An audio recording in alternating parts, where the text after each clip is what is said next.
that the brain is capable of processing information and doing certain things. And that when we work with certain parts of the brain, that we can potentially work with those certain functions to improve a deficit or to enhance that function. And we're also assuming that if we can capture data in the brain, and that can be communicated outside of our brain to a machine, like we do right now with our thumbs, right, then we were able to also enhance our intelligence. So it's basically, it's increasing the abilities we have as a human in whatever form that manifests. And right now, we know basic things like, could we, if someone has a bad memory due to Alzheimer's or a TBI, could you correct that memory to a normal level by working in the internal cortex or the hippocampus? Right? Or if someone is paralyzed, could you restore movement of those arms by working right, the motor systems? And so it's very broad, and we'll figure things out as we learn more and more about this information, but if we can get access to read, write capabilities of the brain, we open up all kinds of options, and we'll find in time what those options are.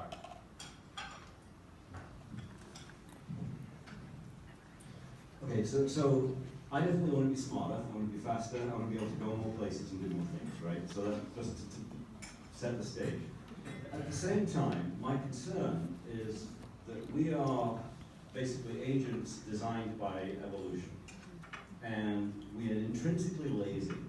And our objective functions are not that well defined to us, and we have cognitive bias, we have all kinds of issues in the way that we think, that evolution's built in.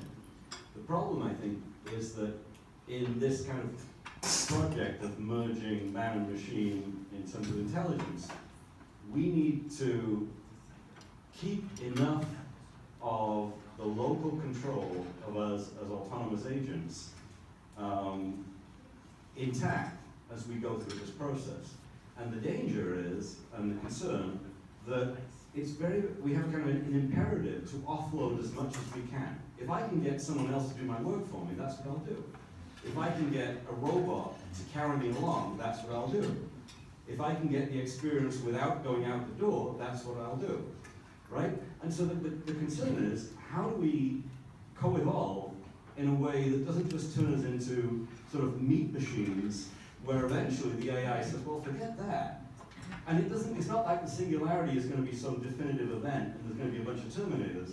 It's rather that we may just basically veg out. To expand on that, can I just ask, this is not an answer you're necessarily going to have. I'm very loud, so I don't know if I need that. One thing I was just going to ask, one thing I'm going to ask then, no one in my lab will tell you I need this ever. No. Thanks, guys, thanks. One thing I would ask about, and I don't expect you to have an answer because this is like a fundamental mind-body problem, is at what point do we lose our humanity? And I'm not against it, I think AI is wonderful and I love this, and we look at vision and we're a perception lab, and so we see like even cochlear implants is great, and if you can improve that and allow those that are congenitally deaf to hear is wonderful. My question is just at what point, how much do you enhance or improve to the point where we lose what it is that makes us fundamentally human? Not even to the lazy point, but at what point are we no longer, and I don't expect anyone to have like a concrete answer, but it's just a consideration that this not be my area that does occur that I wonder. What makes us human? I don't, well, some of us aren't. Why? I mean, so to speak, by social convention, one would say that necessarily we aren't. I would say we've been co-evolving with our tools for a long time. And you know, one favorite example is if you ask an old guy to punch an elevator button or ring a doorbell, they do it with their index finger. Younger generations, any guesses? No. Why? Oh my God, I Because use my we built index a tool. finger. No, but I Because we do built a that. tool where we're primarily using our thumbs to test. So our brains are adapting to the tools we use. And that's a consistent thing that I think will continue, even as the technological sophistication of the tools increases.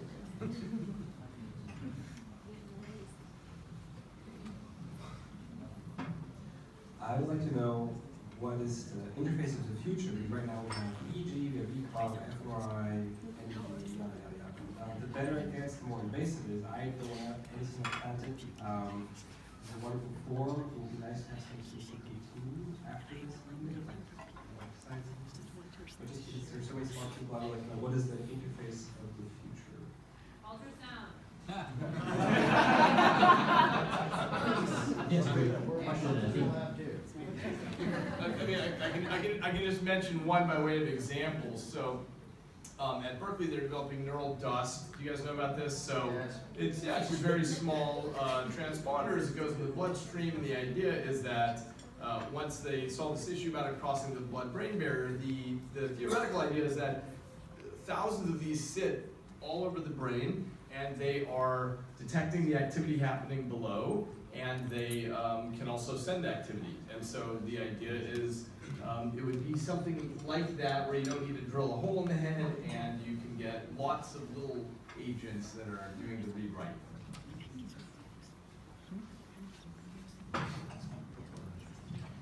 So I just kind of want to structure the problem a little bit. I mean, I see two levels. The top level is difficult and annoying, and the bottom level is what we're all comfortable with. The top level is what are we really trying to optimize as a species? And that's hard, and it's clearly different. We don't all agree, and a lot of these disagreements boil down to the fact that we're operating on different optimization functions, and those have different implications for what we want to happen or not happen. And then the lower level is then how do we achieve that optimization that we're all doing? So we're not going to agree on what we're optimizing, but I think we need to acknowledge that those two layers do exist, and that's kind of, I think, the landscape that all this discussion happens within. If I could just throw in one thing, is that we'll probably never agree on what we're optimizing, meaning different individuals will have different points of view on what they're trying to do, whether they're trying to, I mean, just look at what people are trying to optimize on their cell phones. So that, you know, they're taking in big data streams that way, whether they're looking at a stock market chart or whatever data they're taking in. Everyone's got a different choice about that, and that's probably how that will continue to be. Just like people go out and buy different sorts of, you know, sports equipment or whatever it is that they desire. And then as far as the technology, how we're going to get there, part of the goal tonight is just to have a discussion about what the technologies will be for how we're going to get there. So we're creating to your suggestion, thank you very much. We are creating a Facebook group right now. You guys can join and continue this discussion. Facebook. I'm sorry? Let's start on Facebook.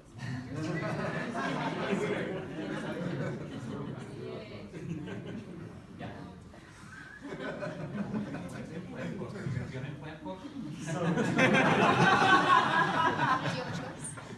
So it's really great that this discussion is happening, and the Calvi Foundation, in collaboration with Columbia University's Neurotechnology Center, has actually curated this type of discussion for the past recent 2 years.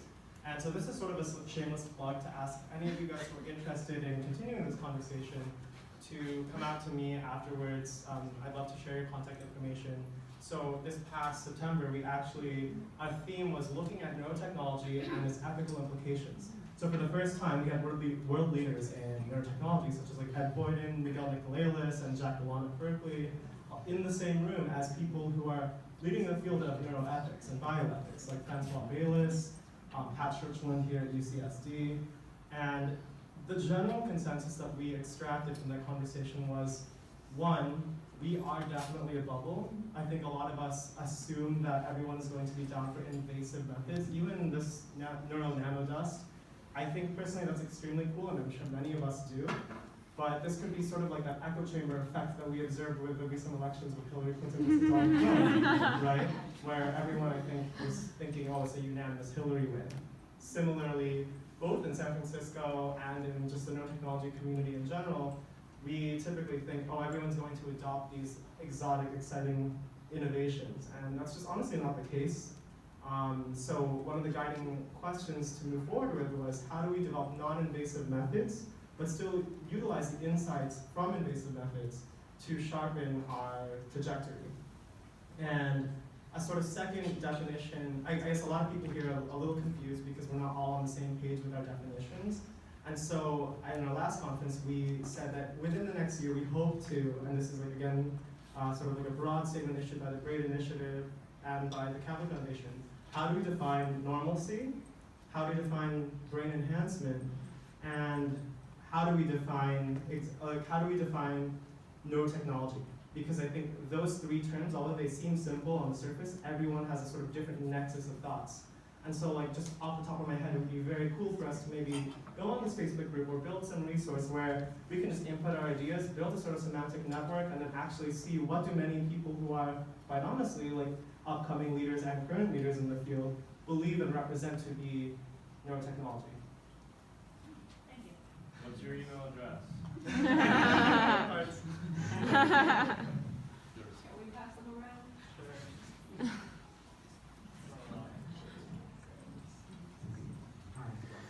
First off, what makes us human is senescence. That's actually what makes us human. I like that. Because if you look at what we humanize or what we personalize cars, but we don't personalize cell phones. That's not true. That's not true for But the everyone. thing is that that's how, from our definition, from the biological, the senescence, or the fact that it grows and then dies, is really what makes us human in a biological sense. And what I find really interesting is that I'm hearing this biological versus computer discussion, and yet we talked about this back in the 1980s, when we actually had to do everything by hand, biologically. And the fact is that at the molecular level, you're looking at essentially your binary. Because, believe it or not, biology is binary at the most basic level. And then what happens is you have pathways. Pathways are code. And then what happens is that you get to the point where you have something like memory formation with engrams, Sheena Jocelyn's work. Those are subroutines. And all of a sudden what happens is that if you start making those links, you can actually see, and Yves de Cognac up in Montreal is already doing this, he's actually making those neural interfaces with actual neurons. And what's interesting is that if you can time the hertz right, the timing of the actual cellular motion of the cells, you can actually use a computer to start firing neurons. So really the next level is, can we start forming those subroutines biologically using subroutines from a computer? I'm all for it. I just don't know if you're going to be able to get there. So no one objects to implantable electronics for therapy, okay, to ameliorate stopping and being. It's where you're getting to the area of augmentation, and you're touching on issues that have extraordinary political and medical implications. And, you know, when we just went through, one of the lessons of the election is culture's moving very fast. Change is too fast for some people. The other thing is that if you give an edge, put it out there, that you can augment your brain, and they go, they're very healthy, and then you end up skewing the distribution of the works.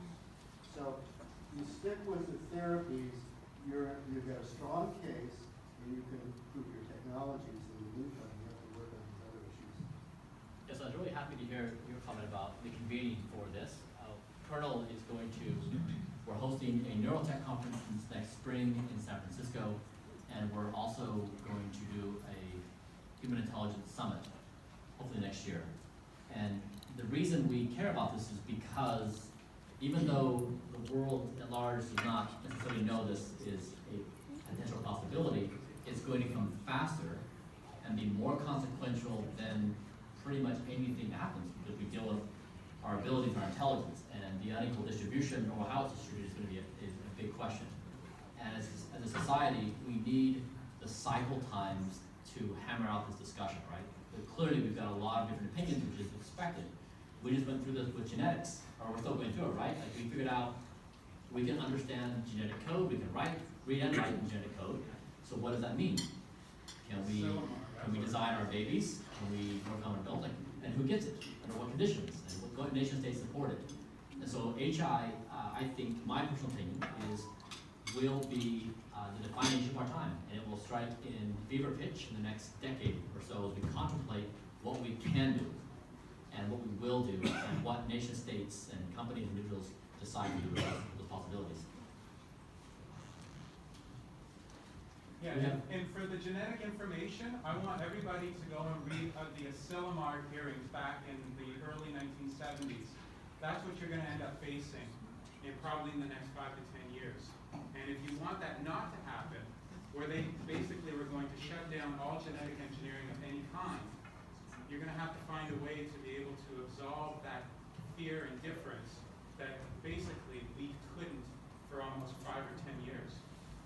And that's a huge issue that you're going to be facing. And if you can maintain that linkage, as I said, to the human body and make it less about machines making us better, but in actual fact, it's just a different format of what it's like to see humans, then I think you're going to be able to get past that.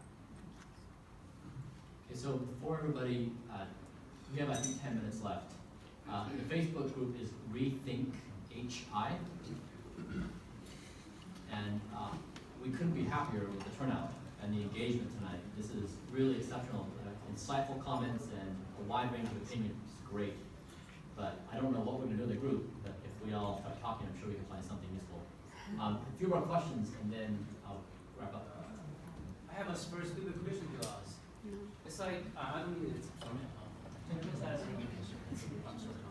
So I have a very stupid question. The question is, I don't know, but I also want to know why we have to define AI. I don't think AI is defined by discussing it. But we don't know what iPhone is. Steve Jobs made it that we know iPhone is. So I think no matter what we discuss it, maybe someone will make it will be AI, and that will make somehow define AI itself. But by discussing, I don't think we can reach anywhere. It's just kind of waste of time, you know. It's enough to be like, and I'm saying that though because I believe this, but I think maybe someone can help me to solve this issue. You know, convince me that this is not just something in vain, you know. Thank you. I'm sorry, I didn't fully understand. You're saying you don't know what AI. I'm sorry. What is your question? Your question is why are we having a discussion about this? Yeah, I just wish someone can just convince me this is the discussion is not just in vain. It's not something like worthless. Oh, I see. Because I feel like it's not our discussion can define what AI is. It's just someone who really made the AI can define Yeah. what it is. So it's great because basically what you're saying is neither AI or HI is defined. I mean, so like we're talking about these concepts, there are these meanings in society, but they have like hundreds of definitions to all of us. Right? We all have a different interpretation of it. I think from my interpretation, Dave, your comment is AI is a general bucket for me of computer intelligence, right, in all its various forms, and whatever the skill, whatever things it can do. Human intelligence encompasses all the things we can do as biological entities. And so it's the biological interacting with the software as we do with our phones, what else today. That'd be my definition of the buckets. Yeah, I'd say the same thing, and the issue is that both of these are screaming forward. I mean, we've got tens of thousands of people here pushing the neuroscience forward. In Silicon Valley, there are lots of people pushing the AI forward, and these things are coming together. So whether or not we think it's a waste of time to talk about it, that's what's happening. That's what the near future is. That's why we're here. Did anybody find the Facebook page? No. Nope. That's probably. Is it a public group? If it's not, it will be. Okay. So, next to defining AI and of the other questions that were asked today, I have a bit more practical question because next to be a scientist, I also worked at Neurotechnology and consulted in computational data science. And the practical question is that even in science, but also out there, people who are using data science have no clue what kind of question they need to ask. So they have like big bulk of data, and they think, well, okay, what do I want to know? They think it's super fancy. You just drop AI, which they also don't know what it is, so that makes it really dodgy. And some people use some general machine learning models, call it a fancy name. There is some outcome, you use some unsupervised learning. There is some clustering, and they think they find something. I think next, or even before defining what AI is, we need to know, with all the data we have and what we can use for AI, what are actually the practical questions we want to ask? And that is something even not only in law, in society, but definitely in science, we kind of overlook. So I think that's kind of the beauty of like this whole question is that we are here to answer it, and even though we don't have a working definition yet, I think the multiple perspectives that we're all bringing to the table is what's going to create a framework for that working definition. But to me, like the question that I think we first need to ask is, do we want to address the deficits or do we want to go beyond that? because going beyond that could encroach into like dangerous territory. And do we even want to go there, or do we just want to make the people with the deficits on the same playing field as people with normal? Well, just to make them normal, just physically kind of, and not normal, it's more like putting everyone on the same playing field in terms of equity. Yeah, equity. Well, I think it's, we're already on a little bit of a slippery slope. Because when you think about correcting deficits, what you're trying to do is enhance someone who is just operating at a different level. And the truth is, in all areas of human endeavor, different people have different capabilities. And we invest in gaining competitive advantage already. Is it fair that some people can afford summer academic camps or sports camps for their kids, or invest in private schools? So we invest in societal and cognitive advantage. But right now we're doing it the hard way with the native machinery, and the question is, at what point can we leverage more tools to do more powerful things, and what are the ethics around that? But we're already on that slope. We are already cyborgs. Anyone here with a cochlear implant? Anyone? Pacemaker? There's not a single pacemaker in the room? we're clearly the millennial crowd, I guess. So good. I'd just like to address this, just give a concrete example. So just as one example of what Kernel is doing, there's this idea of what if you measured all the inputs to the hippocampus and measured the outputs to the hippocampus, and then you make an artificial hippocampus once you figured out what that transform is. And that way, when someone has a hippocampus that's degenerating, you just plug this in. Now the question about the cap, where's the cap on it is, what if we find, wow, you can actually get a slightly better memory. You can remember things, everybody's name, who you met, and so on. The question is, where does it make sense? When will it make sense to say, okay, well, we're going to cap it just as smart as you were, but no smarter, no better at memory? That's, I think, the issue that's being touched on.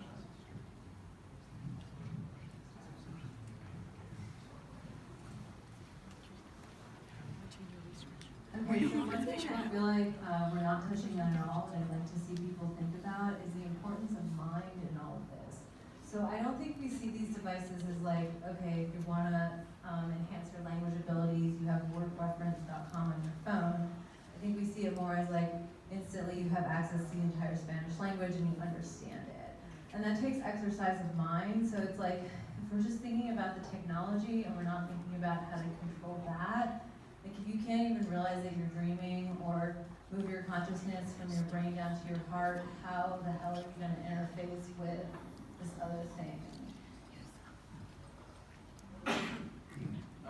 Piggybacking off that, there's this huge conflict, because this does have the application for improving communication exponentially, but when does it stop at improving communication and become a hive mind? Like is that bad? Well, like Twitter, but with actual bodies. You mean that may be the future. Maybe that's what it will become. Yeah, who knows? So,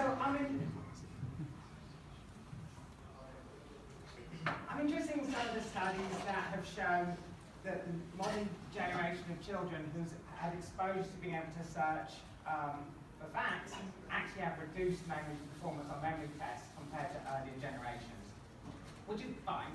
So that now you can search for things online. You don't need to test your memory. But what we've also shown is there's knock-on effects to working memory, your ability to hold facts in your brain. So it's like the idea, oh, you can hold on to 7 digits plus or minus 2. That goes down as well, and that's thought to be tied into intelligence. So one of the most insightful questions of the night, that over evolutionary time, we don't know where evolution is going to take us with this. Evolution is not a guided process. But also some of these manipulations, even within a lifetime, so not evolution, but learned manipulations, might reduce intelligence. What do you think of that? Yeah, so I think that certainly things, our society is always changing, we are always changing. And sometimes for what we consider the better, sometimes what we consider the worse.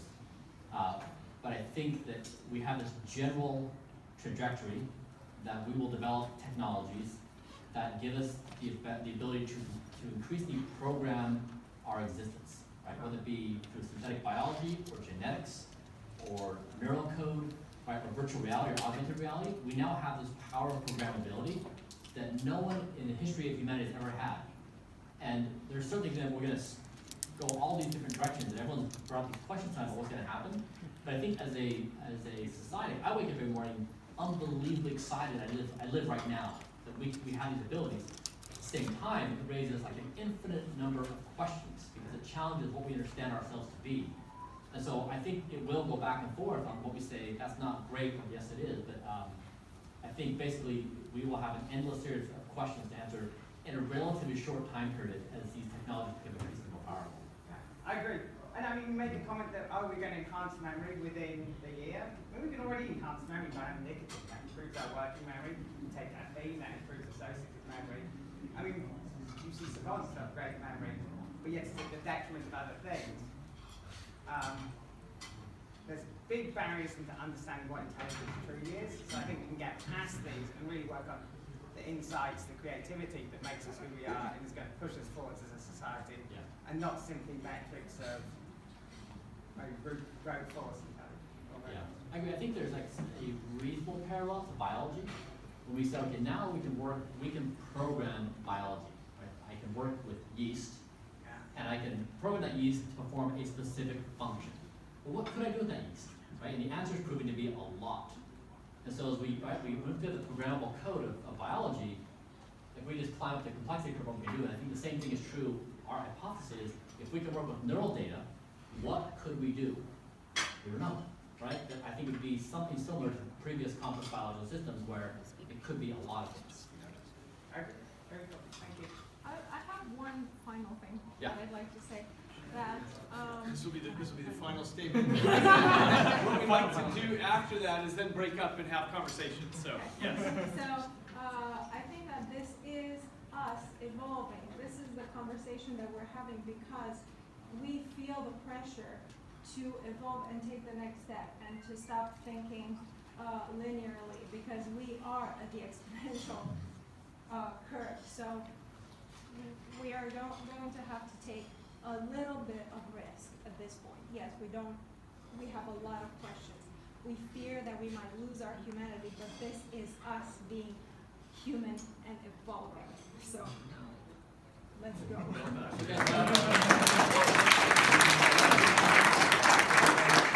The group is hopefully set up, so please join. I would hate to lose this great convening we've had. So Rethink HI is now a group on Facebook. Please join. Let's continue the conversation. And thank you everybody for joining us tonight. Really enjoyed it. Thank you guys for being here, and we'll stick around and talk for a while.